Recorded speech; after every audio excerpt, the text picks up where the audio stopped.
श्री सीताराम महाराज जी। सीताराम जी महाराज जी, सर्वप्रथम तो मैं आपको दिवाली के पावन पर्व पर हार्दिक शुभकामनाएं देता हूँ। सीताराम जी, सब हार्दिक शुभकामना है मेरी तरफ से। सब जय जयकार। महाराज जी, दीपोत्सव क्यों मनाते हैं? लोग जानने के इच्छुक होते हैं कि हम दीपोत्सव क्यों मनाते हैं, और दीपोत्सव के दिन हम गणेश जी और माता लक्ष्मी का पूजन क्यों करते हैं, इस पर थोड़ा प्रकाश डालने की कृपा कीजिए आदरणीय महाराज। बोलिए श्री सीताराम जी महाराज जी की जय, श्री हनुमान जी महाराज की जय। आपका प्रश्न है हिमांशु दास जी कि दीपावली पर्व कब से मनाया गया है? जी जी जी। प्रथम प्रश्न यह है जी।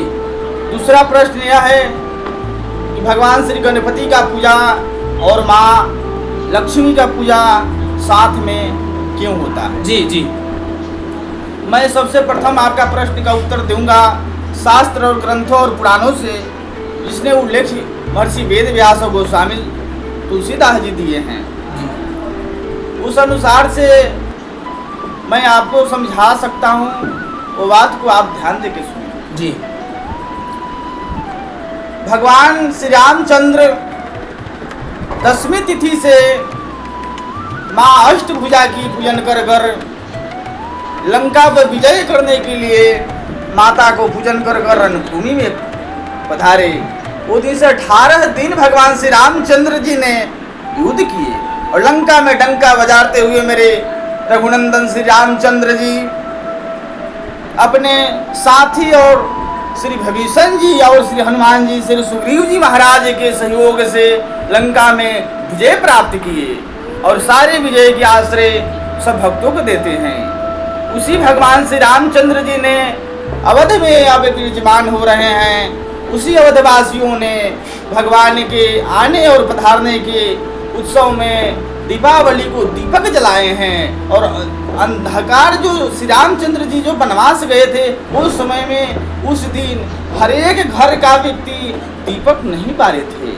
और भगवान जब श्री रामचंद्र जी जब विराजमान हुए तो उनके शुभ मुहूर्त में सब अपने अवध के वासी दीपक प्रज्वलित किए और भगवान की खुशी के लिए सब अपने धूमधाम से महोत्सव को मनाए हैं। और गणेश, प्रथम प्रश्न का उत्तर यहाँ तक विराम होती है। दूसरा प्रश्न का उत्तर भगवान श्री राम जी की कि गणेश पूजन क्यों हुआ, लक्ष्मी पूजन क्यों हुआ, तो भगवान श्री रामचंद्र जी ने जब लक्ष्मी सिंहासन पर विराजमान होंगे, लक्ष्मी को प्राप्त करेंगे और लक्ष्मी को प्राप्त करने के लिए गणपति के पूजन प्रथम है। और मेरे साधु भगवान गोस्वामी जी भी ये बात को लिखे हैं कि जब श्री रामचंद्र जी अयोध्या में आए हैं उस समय में गोस्वामी जी ने अपने लेखनी को उठाकर और श्री रामचरितमानस भगवान शिव के ग्रंथ में लिखे हैं और महिमा बढ़ाने के लिए त्रिपुराण जीता सुजस सुर गावत सीता सहित अनुज प्रभु आवत। यहाँ भगवान श्री रामचंद्र जी के गोस्वामी जी महिमा बखान कर रहे हैं। मेरे साधु यही बात को पुष्टि करने के लिए गोस्वामी जी ने पंक्ति को उत्तर रामायण में लिखे हैं।